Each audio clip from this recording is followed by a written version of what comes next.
Step 21. On immature and childish faint-heartedness.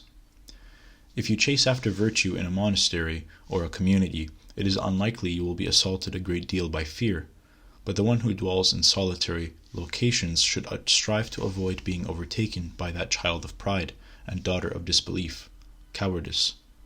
A lack of courage in an immature disposition in an aged, prideful soul. Faint-heartedness is a lack of faith that is a result of expecting the unexpected. Being afraid is the practice of danger before it happens. Or another way, fear is a quivering feeling of the heart, anxious and worried by unknown dangers. Fear is the loss of resolve. A vainglorious soul is a servant of faint-heartedness. In vain it relies on itself, and it is afraid of any sound or shadow of other beings. Those who grieve for their sins are unaffected by other griefs and are insensible to faint-heartedness, but those that lack courage frequently have mental breakdowns.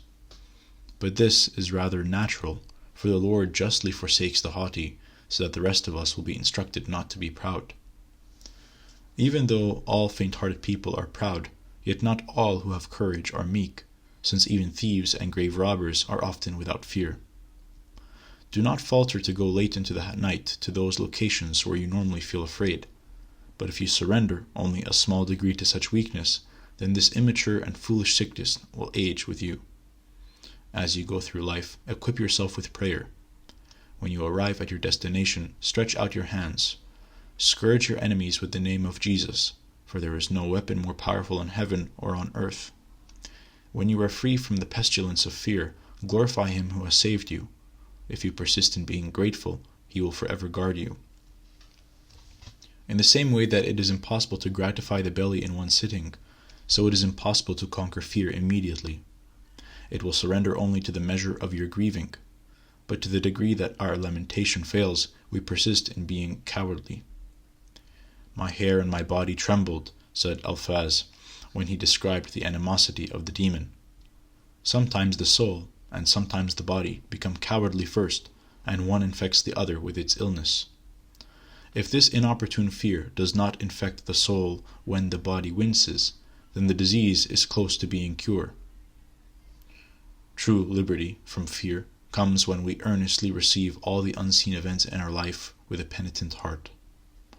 It is not due to a location being gloomy and solitary that demons gain power over us, but through emptiness of soul, and through God's providence this occurs that we may be instructed by it. The one who has become the Lord's servant will fear only his master, but the one who is not yet afraid of him frequently is frightened by his own shadow. The body becomes afraid when it is in the presence of an invisible spirit. However, when it is in the presence of an angel, the soul of the humble one is filled with delight. So when we perceive the presence by the effect it has, let us hasten to prayer, because our fair guardian angel has come to pray with us.